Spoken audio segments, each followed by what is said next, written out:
करेंगे question number 151 से शुरुआत करेंगे। 150 क्वेश्चन तो हम पहले ही कंप्लीट कर चुके हैं। तो वो कुछ इस प्रकार है कि अबुल फजल द्वारा लिखा गया अकबरनामा कितनी पुस्तकों में विभाजित है। तो आप कहोगे 3 पुस्तकों में विभाजित है ये। तो अकबरनामे मुगल सम्राट अकबर के जीवन की घटनाओं में उसके शासनकाल का निर्माण वर्णन किया गया है। यह उनके दरबार इतिहासकार और जीवनी लेखक अबुल फजल द्वारा लिखी गई है, जो अकबर के दरबार के नवरत्नों में से एक थी। यह किताब फारसी में लिखी गई है। बहुत इंपॉर्टेंट चीज, अकबरनामा किस भाषा में लिखी गई है? फारसी। यहाँ से आपको यह पता लगता है कि जो मुगल थे ना, उनकी जो भाषा थी वो फारसी थी, मुगलों की मातृभाषा थी ये। इसमें अकबर के जीवन और समय का विस्तृत वर्णन किया गया है। इसने 3 खंडों में विभाजित है। 3 खंडों में विभाजित है। पहला खंड क्या है इसका? पूर्वजों के बारे में है। दूसरा खंड जो है इसका अकबर के शासनकाल के बारे में है। और तीसरा खंड आईने अकबरी है, जो बाद में जुड़ता है। ठीक है। अब क्वेश्चन नंबर 152। क्वेश्चन नंबर 152 जो है, 14वीं शताब्दी में मोरक्को का यात्री इबन बतूता किसके शासनकाल में भारत आया था? तो ये आया था आपके एमबीटी के टाइम पे। एमबीटी की फुल फॉर्म मोहम्मद बिन तुगलक, एमबीटी। ठीक है। इसको रक्त पिपासु भी बोला जाता था, इस शासक को। तुगलक वंश का था ये। इबन बतूता मोरक्को का एक यात्री था। वह 1333 में मध्य एशिया के रास्ते होकर सिंध पहुंचा था।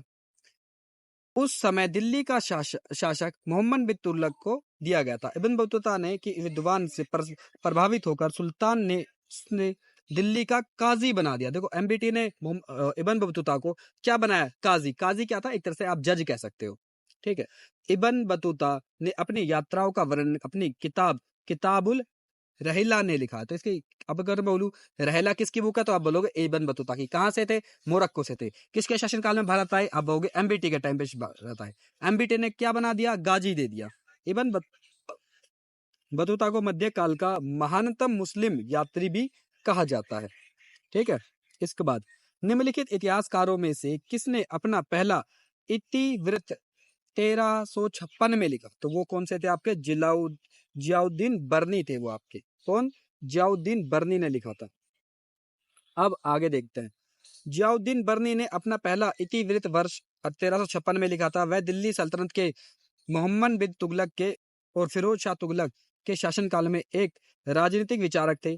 इनकी 2 सबसे प्रसिद्ध कृतियों में तारीख ए फिरोजशाही और फतवा ए जहांदारी शामिल है। इसके बाद आगे चलते हैं। किताबुल रहला किसके द्वारा? देखो, रहला किसकी थी भाई? हम बोलेंगे वो तो हमारे इबन बतूता की थी। कहां से आए थे? मोरक्को से आए थे। किसके टाइम पे? एमबीटी, मोहम्मद बिन तुगलक के टाइम पे। किसकी उपाधि ले ली थी? गाजी की उपाधि ले ली थी। ठीक है। किताबुल रहला पुस्तक इबन बतूता द्वारा लिखी गई एक यात्रा वृत्तांत है। इसमें उसने अपने यात्रा के अनुभव को लिखा है। अब 155, बाबर की जो आत्मकथा बाबरनामा किस भाषा में लिखित है? तो ये क्या है? तुर्की में है, तुर्की भाषा में लिखी है। अब सवाल ये उठता है कि जो मुगल थे उनकी मातृभाषा तो फारसी थी। तो यहीं से क्वेश्चन क्रिएट हो गया। बाबरनामा तो तुर्की में लिखी गई है और बच्चे क्या लगा के आ जाएंगे? फारसी लगा के आ जाते हैं, और यहीं पे दिक्कत हो जाती है। बाबर की जो आत्मकथा बाबरनामा तुर्की भाषा में तुजुक ए बाबरी के नाम से लिखी गई है। किसके नाम से? तुजुक ए बाबरी के नाम से लिखी गई है। बाबरनामा में बाबर ने अपने जीवन के अनेक घटनाओं का विस्तार से वर्णन किया है। इसके माध्यम से बाबर द्वारा जीवन में लड़े गए युद्धों की जानकारी प्राप्त होती है। बाबर नामा में अकबर द्वारा पानीपत, खानवा, चंदेरी आदि के युद्धों में अपनी तुलुगमा युद्ध प्रणाली एवं युद्ध नीतियों का सही से वर्णन किया। अब देखो, क्या एक्चुअली तुगलका नीति क्या थी कि मान लेते हैं कि ये सेना है आपके अपोनेंट की, तो ये जो बाबर था वो क्या करता था? वो अपनी सेना को इस फॉर्मेशन में डालता था कि ये जो सेना ये बीच में फंस जाए और ये सेना फिर इसके ऊपर ऐसे अटैक करे। ठीक है। और एक पीछे से टुकड़ी आती थी जो इसको घेर लेती थी, और ऐसे ही ये सेना मारी जाती थी। इस नीति का तुगलकामा नीति या फिर यह युद्ध प्रणाली कहा गया। मध्यकाल में स्थित महाकाव्य पद्मावत के लेखक कौन थे? तो वो थे आपके मलिक मोहम्मद जैसी। कौन? मलिक मोहम्मद जैसी थे। किसके? महाकाव्य पद्मावत, जिसके ऊपर एक आपको मूवी भी देखने को मिलती है। पद्मावत महाकाव्य चित्तौड़ के महाराजा राजा रतन सिंह रावल और रानी पद्मावती की कथा है। इसमें रानी पद्मावती के अद्वितीय सौंदर्य और बुद्धिमानी, युद्ध नीतियों आदि का वर्णन किया गया है। किसमें? पद्मावत के अंदर। पद्मावत मानसीवी शैली में रचित एक प्रसिद्ध काव्य है जिसमें चित्तौड़ पर अलाउद्दीन खिलजी के आक्रमण तथा रानी पद्मावती के जौहर का वर्णन है। इसके अतिरिक्त मलिक मोहम्मद जायसी की अन्य रचनाएं हैं, कहरनामा, मसालानामा, आखिरी कलाम और अखरावट। 1192 ईसा पूर्व में तराइन के द्वितीय युद्ध में पृथ्वीराज चौहान निम्नलिखित में से किस से पराजित हो गए थे? वो थे आपके मोहम्मद गौरी। 1191 में हरा दिया था इसको, पर 1192 में एक दोषद्रोही के कारण या फिर कहो तो एक षड्यंत्रकारी के कारण हमारे ये वीर हारे थे। तराइन का प्रथम युद्ध 1191 में लड़ा गया। तराइन के प्रथम युद्ध में राजा चौहान, पृथ्वीराज चौहान ने गौरी को बहुत बुरी तरीके से हराया था। तराइन के दूसरे युद्ध में 1192 में लड़ा गया था। तराइन के दूसरे युद्ध में मोहम्मद गौरी ने पृथ्वीराज चौहान को हराया। ठीक है। तराइन के 1192 के तराइन के युद्ध में पृथ्वीराज चौहान मोहम्मद गौरी के हाथों पराजित होना पड़ा। पृथ्वीराज चौहान के व्यापक रूप से अंतिम हिंदू सम्राट माना जाता है। ठीक है। अब आगे देखते हैं। अगला जो है क्वेश्चन नंबर 158 जो है वो आपका है कि डैश की जीत ने भारत में दिल्ली सल्तनत की एक आधारशिला रखी। तो वो तुर्कों की जीत थी। ठीक है। तुर्कों की जीत ने भारत में दिल्ली सल्तनत की आधारशिला रखी। मुस्लिम आक्रमणकारियों के बाद दिल्ली सल्तनत की स्थापना की गई।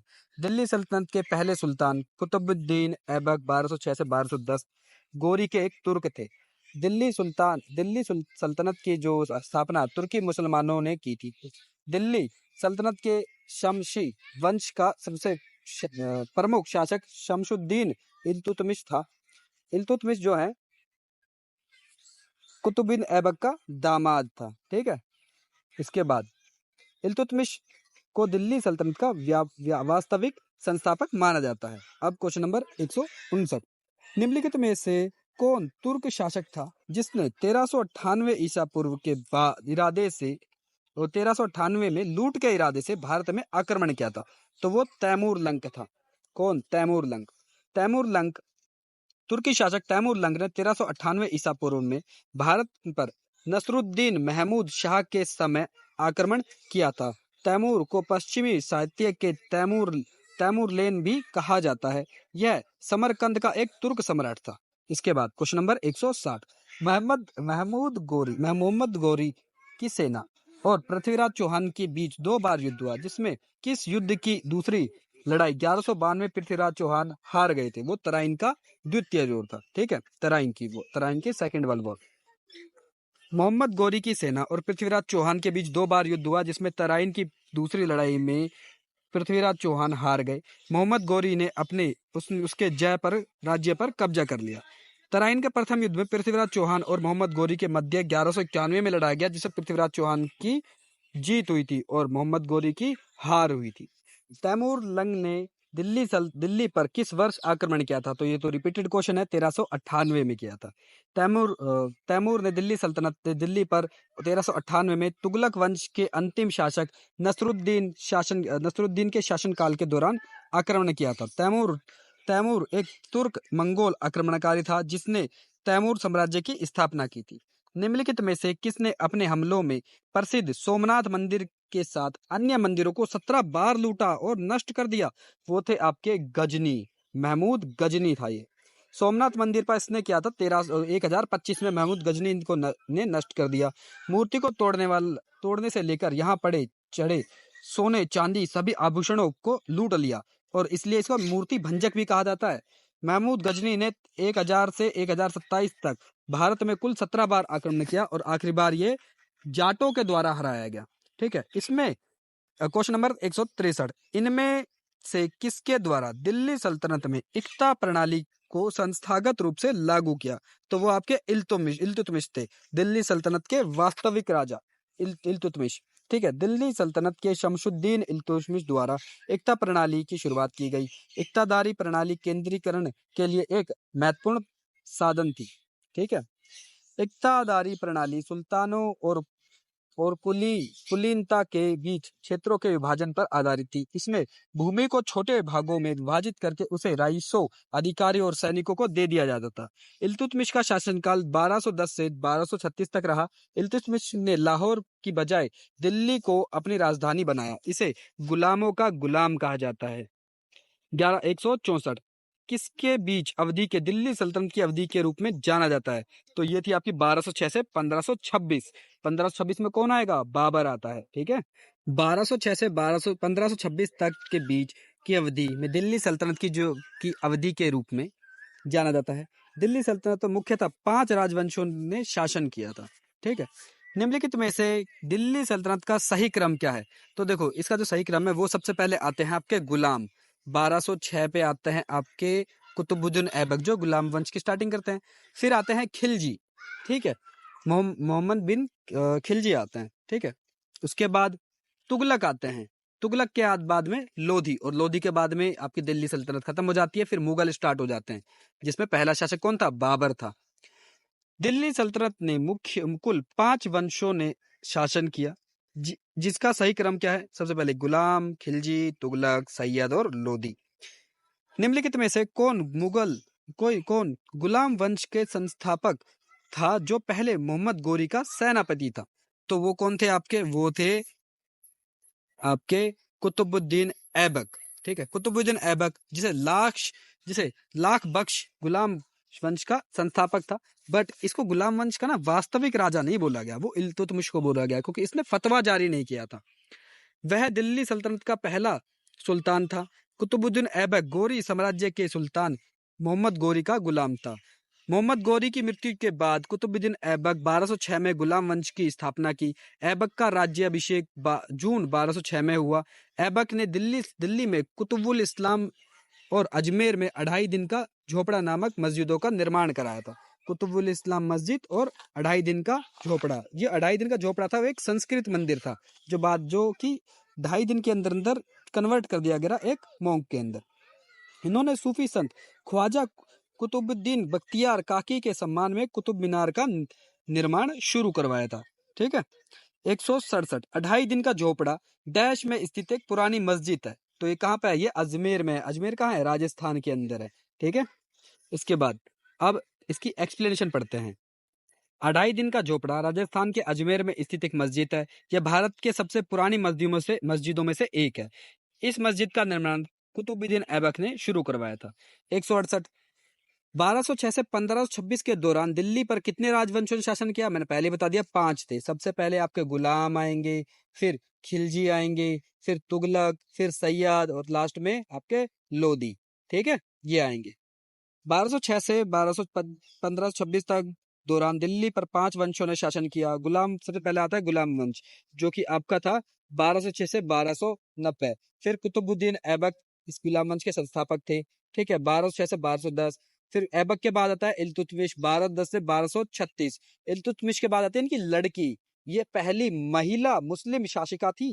ठीक है, दिल्ली सल्तनत की, जो 4 साल तक ही रही, 1236 से 1240, जहाँ पे हरियाणा के कैथल में इसकी हत्या कर दी गई थी। इसके बाद गयासुद्दीन बलबन आते हैं आपके, जो 1265 से 1286 तक जाएंगे। अब आपके मन में एक क्वेश्चन आएगा कि भैया यहाँ पे 1240 से 1265, जो बीच में जो शासक थे ना, वो इतने कुछ ज्यादा बड़े तोपची नहीं थे, वो नॉर्मल ओके थे। बट बलबन ने एक अपनी नींव रख ली। क्यों? इसकी एक नीति थी, लोह और रक्त नीति, या तो बात मान जाओ या फिर मारे जाओ। फिर इसके बाद खिलजी आते हैं। खिलजी 1290 से 1320 तक रहते हैं। इसकी स्थापना करता है जलालुद्दीन खिलजी, और इसका भतीजा होता है अलाउद्दीन खिलजी, और इसका सेनापति था मलिक काफूर। ठीक है, इसके बाद तुगलक राजवंश आता है, जो 1320 से 1440 तक चलता है। सबसे पहले आता है जीएसटी गयासुद्दीन तुगलक, फिर आता है एमबीटी मोहम्मद बिन तुगलक, और लास्ट में एफएसटी फिरोज शाह तुगलक। फिर सैयद वंश आता है, जिसकी स्थापना आप खिज्र खां करता है। ठीक है, 1414 से 1451 तक जाते हैं। फिर मुबारक शाह, मोहम्मद शाह और अलाउद्दीन आराम शाह आते हैं, और लास्ट में आपके लोधी आ जाते हैं। लोधी जो थे अफगान थे। लोधी सबसे पहले बहलोल लोधी आता है, जो 1451 से 1489 तक चलते हैं, जो बहलोल लोधी लोधी वंश की स्थापना भी करेंगे। फिर बहलोल लोधी के लड़के आते हैं सिकंदर लोधी, 1489 में और 1517 तक। फिर इब्राहिम लोदी जो 1517 से 1526 तक शासनकाल में रहते हैं। ठीक है। रजिया निम्नलिखित में से किस वर्ष में दिल्ली सल्तनत की शासिका बनी थी? तो आप कहोगे 1236 में बनी थी और 1240 में इनकी हरियाणा के कैथल में हत्या कर दी गई थी। रजिया सुल्तान दिल्ली सल्तनत और भारत की पहली मुस्लिम महिला शासिका थी। रजिया सुल्तान इल्तुतमिश की पुत्री थी। रजिया सुल्तान ने प्रशासनिक सुधार किए तथा न्यायिक और धार्मिक सहिष्णुता को बढ़ावा दिया। 1240 में कैथल के निकट रजिया की हत्या कर दी गई। तो कैथल कहाँ पर है जी? हरियाणा में स्थित है। ठीक है। दिल्ली सल्तनत की पहली महिला सुल्तान रजिया सुल्तान निम्नलिखित में से किसकी पुत्री थी? तो ये आपकी थी इल्तुतमिश की पुत्री। किसकी? इल्तुतमिश की पुत्री थी ये। रजिया सुल्तान दिल्ली सल्तनत की तीसरी शासक शमशुद्दीन इल्तुतमिश की पुत्री थी। रजिया सुल्तान का जो टाइम पीरियड था वो 1236 से 1240 तक रहा। रजिया सुल्तान की माँ का नाम तुर्कान खातून था। तुर्कान खातून दिल्ली सल्तनत की पहले शासक कुतुबुद्दीन ऐबक की पुत्री थी। ठीक है। अब निम्नलिखित में से कौन राज्य दिल्ली सल्तनत की अल्पकालीन राजधानी था? तो वो था देवगिरी। देवगिरी किसने बनाई थी? मोहम्मद बिन तुगलक ने बनाई थी, जो कि एक तरीके से असफल अभियान रहा था इसका। देवगिरी दिल्ली सल्तनत की अल्पकालीन राजधानी बनी। मोहम्मद बिन तुगलक ने अपनी राजधानी दिल्ली से देवगिरी स्थानांतरित की और उसका नाम दौलताबाद रखा था। मोहम्मद बिन तुगलक ने दिल्ली से राजधानी को देवगिरी ले जाने का आदेश दिया, लेकिन यह स्थानांतरण विफल रहा। राजधानी विफल वापस दिल्ली आ गई। दौलताबाद आधुनिक महाराष्ट्र में स्थित है। इसके बाद क्वेश्चन नंबर 172। आधुनिक अलाउद्दीन खिलजी ने दक्षिणी सैन्य अभियान का नेता कौन था? तो मैंने बताया अलाउद्दीन खिलजी का जो सेनापति था कौन? मलिक काफूर, जिसे दिनारी भी कहा जाता है।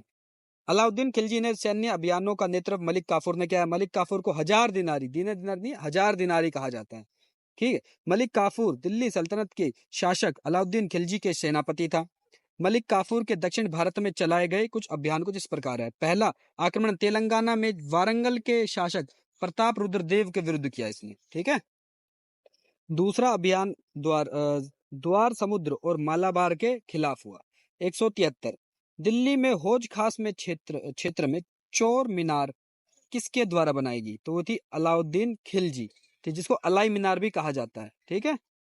चोर मीनार या टावर ऑफ थीम्स 13वीं शताब्दी की मीनार है, जिसमें एक 225 छेद हैं। इसका निर्माण खिलजी वंश के शासनकाल में हुआ।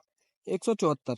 निम्नलिखित में से किसका निर्माण तुगलक काल में नहीं हुआ था? वो है आपकी जामा मस्जिद। जामा मस्जिद तुगलकों ने नहीं बनवाई थी।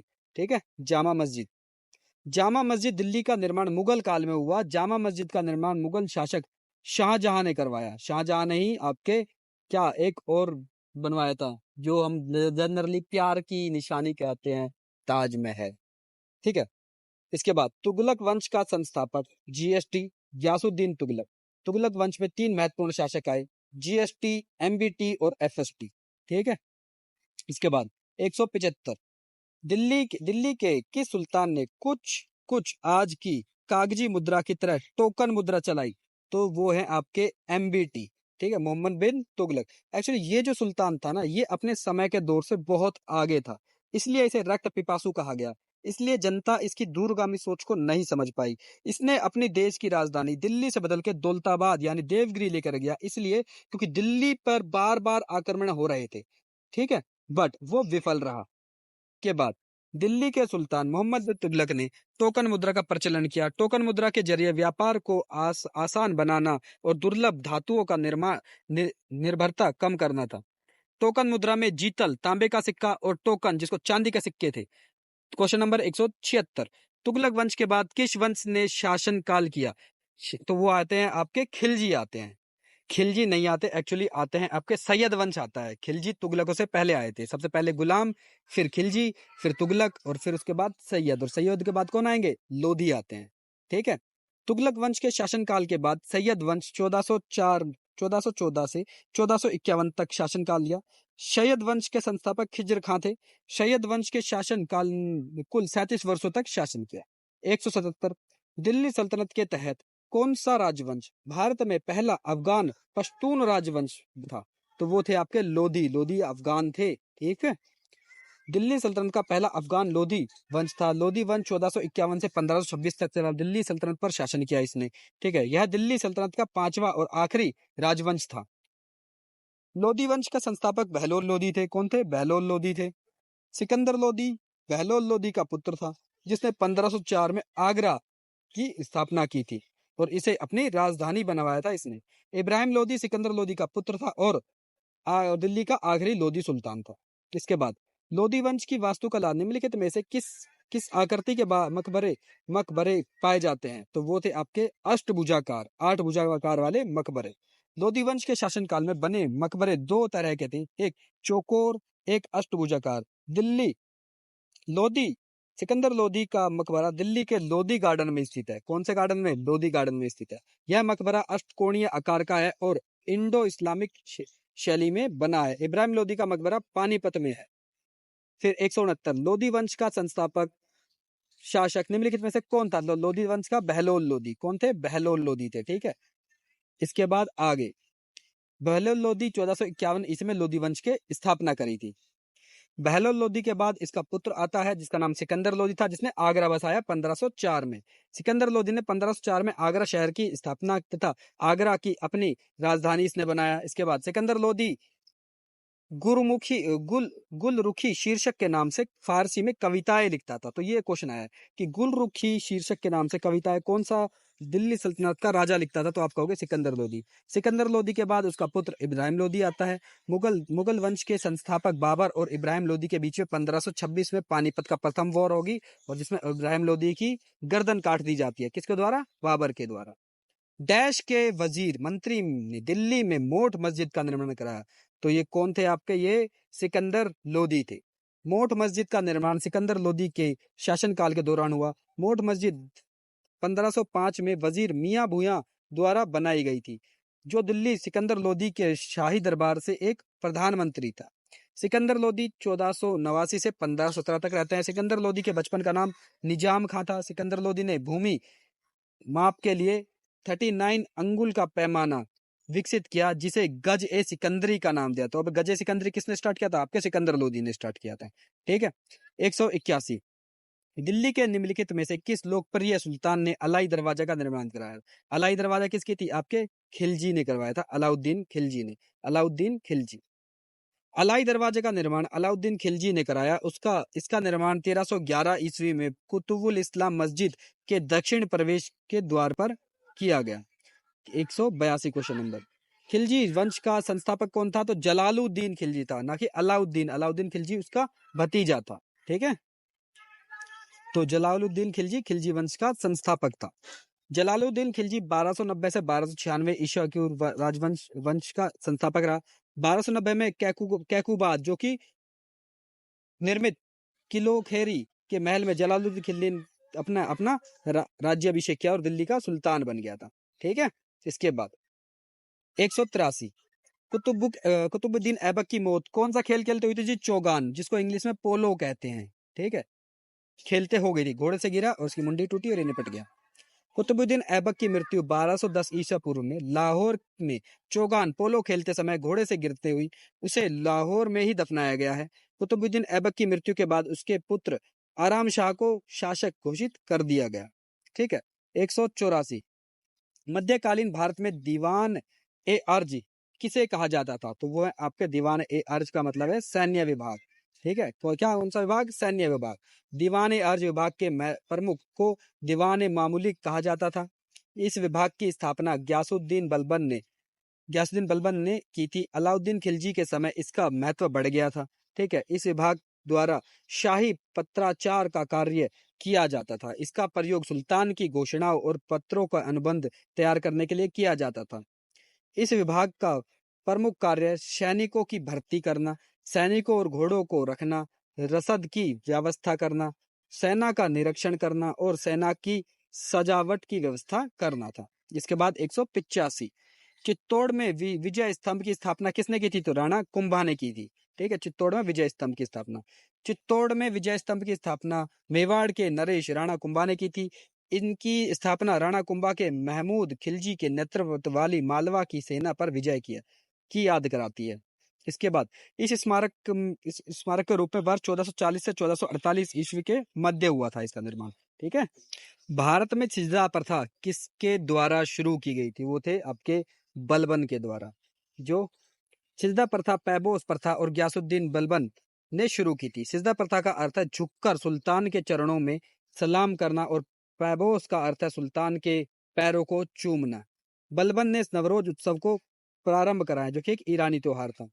इसने लोह और रक्त की नीति का पालन किया। ठीक है। बलबन का वास्तविक नाम बाउद्दीन था। उसने तुर्क ए चहलगानी का विनाश कर दिया था। ठीक है। 187 13वीं सदी में बख्तियार खिलजी ने बंगाल के किस राजा को पराजित किया था? तो वो लक्ष्मण सेन को किया था। और बख्तियार खिलजी ने कौन सी यूनिवर्सिटी को बर्बाद कर दिया था? नालंदा यूनिवर्सिटी, जो कहाँ थी? बिहार के अंदर थी। ठीक है। 13वीं सदी में तुर्क शासक बख्तियार खिलजी ने बंगाल के शासक लक्ष्मण सेन को पराजित किया। लक्ष्मण सेन बंगाल के सेन राजवंश के शासक थे।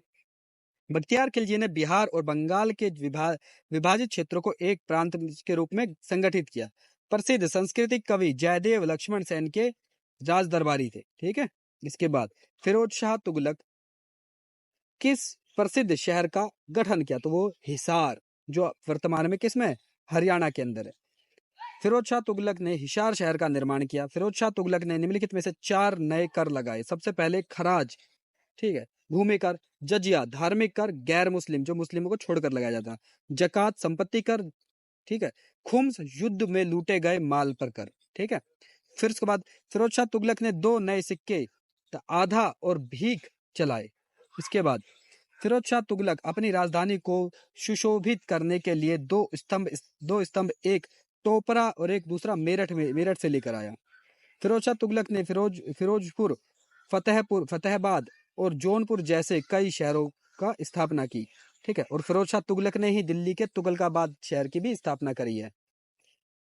क्वेश्चन नंबर 189, काकतीय राजवंश का अंत निम्नलिखित में से किसके द्वारा हुआ? तो वो दिल्ली सल्तनत द्वारा होता। काकतीय राजवंश का अंत कर दिया था इन्होंने। काकतीय राजवंश दिल्ली की सल्तनत के कई हमलों का सामना करना पड़ा और अंत में वर्ष 1323 में यह वंश समाप्त हो गया था। 190 दिल्ली सल्तनत का सबसे अधिक विस्तार किसके शासनकाल में हुआ? तो वो थे मोहम्मद बिन तुगलक, एमबीटी के टाइम में हुआ था। ठीक है।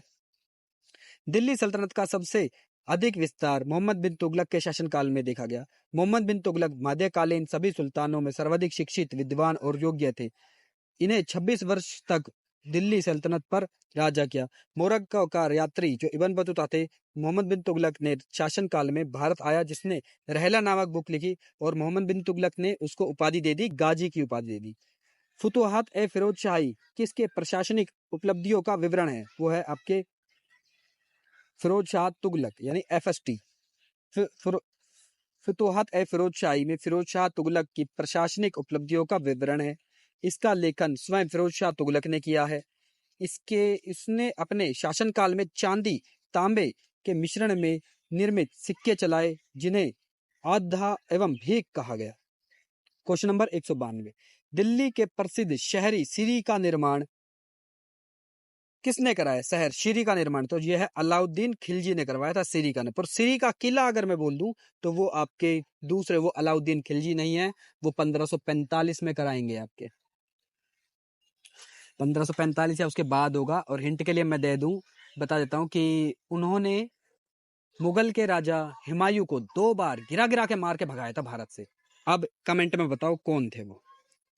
दिल्ली के प्रसिद्ध शहर सिरी का निर्माण अलाउद्दीन खिलजी ने कराया था और यह किसी मुस्लिम शासक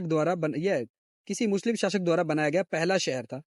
तुर्की लोगों की नकल करते हुए सिरी का निर्माण किया गया था। अलाउद्दीन खिलजी ने दिल्ली और संपूर्ण भारत पर मंगोलों के आक्रमण में से बचाव के लिए सिरी के किले का निर्माण किया था। सिरी के किले का निर्माण अलाउद्दीन खिलजी ने करवाया था। सॉरी, ये गलत हो गया यहाँ पे मैं। ठीक है।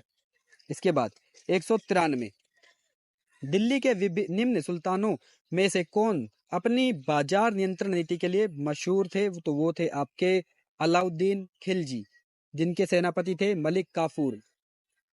अलाउद्दीन खिलजी के आर्थिक सुधारों में सबसे प्रमुख सुधार था उसकी बाजार नियंत्रण नीति। इसका उल्लेख बर्नी ने अपनी किताब तारीख-ए-फिरोजशाही में लिखा है। इस नीति में कुल 4 बाजार स्थापित किए गए। सबसे पहले खुला बाजार जिसको अनाज मंडी, सराय आदल जिसको कपड़ा बाजार कहा गया, घोड़ों, गुलामों तथा पशुओं का बाजार और सामान्य बाजार। ठीक है।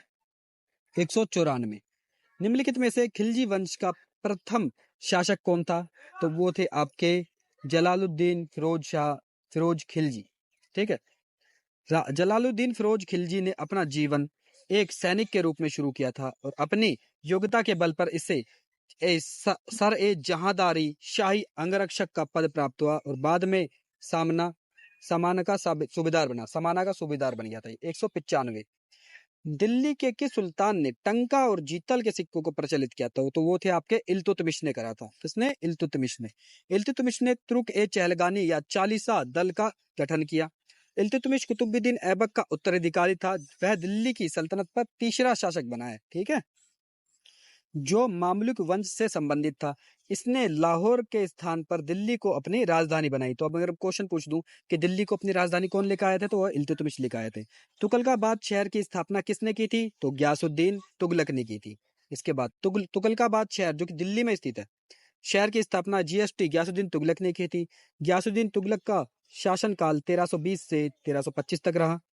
तुगलकाबाद नगर की स्थापना दिल्ली के समीप स्थित पहाड़ियों पर की गई है। इस नगर में रोमन शैली में निर्मित एक दुर्ग का निर्माण भी हुआ है जिसे 56 कोट के नाम से भी जाना जाता है। 197 सुल्तान महमूद बिन तुगलक ने अपनी राजधानी को दिल्ली से किस जगह स्थानांतरित किया? तो वो देवगिरी थी, जिसको नाम इसने दौलताबाद रखता है ये बाद में, जो कि एक विफल अभियान होता है। महमूद बिन तुगलक ने अपनी राजधानी को दिल्ली से देवगिरी में स्थानांतरित कर दिया गया। उसने देवगिरी का नाम परिवर्तित करके दौलताबाद रख दिया गया था। ठीक है। महमूद बिन तुगलक 1325 से 1351 तक दिल्ली पर शासन किया और यह अपने विभिन्न फैसलों के लिए कारण विवादों में रहा। मोहम्मद बिन तुगलक को राजधानी के स्थानांतरण होने पर मंगोलों के आक्रमण का भय था, इसलिए यह योजना असफल रही और राजधानी के बाद फिर से दिल्ली स्थानांतरित कर दिया गया। 198 बीदर का किला भारत के किस राज्य में स्थित है? तो बीदर कहाँ है? कर्नाटक में स्थित है जी। कहाँ पे? कर्नाटक में। बीदर का किला भारत के कर्नाटक राज्य में बीदर शहर में स्थित है। इसके बाद इस किले का निर्माण अहमद शाह बहमन ने किया था। किले का जीर्णोद्वार 15वीं शताब्दी में सुल्तान अहमद शाह फर्स्ट ने किया था। इस किले के अंदर 30 से अधिक स्मारक हैं। वर्ष 2014 में यूनेस्को ने विश्व विरासत स्थल में इसको अपनी स्थायी सूची में शामिल कर लिया गया था। किसको? बीदर कहाँ पे है? कर्नाटक में है। Question number 199। इसके बाद अहमदनगर में निजाम शाही राजवंश की स्थापना 1490 में डैश ने की थी। तो वो कौन थे आपके? वो थे मलिक अहमद निजाम उल मुल्क बहरी। Option number D. ठीक है। कौन? मलिक अहमद निजाम उल बहरी थे। इसके बाद अहमदनगर के निजाम शाही राजवंश की स्थापना मलिक अहमद निजाम शाह ने की थी। मलिक अहमद का प्रारंभिक मुख्यालय जुन्नार शहर में था। मलिक अहमद ने 1494 में नए शहर अहमदनगर की स्थापना करी। और इस क्लास का अंतिम क्वेश्चन नंबर 200। दक्षिण भारत में बहमनी साम्राज्य की स्थापना के समय निम्नलिखित में से दिल्ली सल्तनत के सुल्तान कौन था? तो दिल्ली सल्तनत का सुल्तान था आपका मोहम्मद बिन तुगलक। जब बहमनी साम्राज्य की स्थापना की गई थी तो दिल्ली सल्तनत का महमूद बिन तुगलक 1325 से 1351 में शासन था। बहमनी साम्राज्य की स्थापना 1347 में अलाउद्दीन बहमद शाह ने की थी, जिसे हसन गंगू भी कहा गया। अलाउद्दीन बहमद शाह दिल्ली सल्तनत के दरबार में एक सेवक थे। उसने महमूद बिन तुगलक के खिलाफ विद्रोह किया और गुलबर्गा अपनी राजधानी बनाकर दक्षिणी भारत में बहमनी साम्राज्य की स्थापना की, जो होती है 1336 में होती है। ठीक है। बाकी जो आगे के जो क्वेश्चन है जो 201 से स्टार्ट होंगे वो मैं नेक्स्ट क्लास में कराऊंगा। होप सो ये क्लास आपको पसंद आई हो। अगर पसंद आई है तो आपसे लाइक करिए, शेयर करिए और अगर कोई सजेशन है तो आप मुझे बताइए, जिससे मैं इस क्लास का जो क्वालिटी है और बढ़ा सकूं। तो थैंक यू सो मच।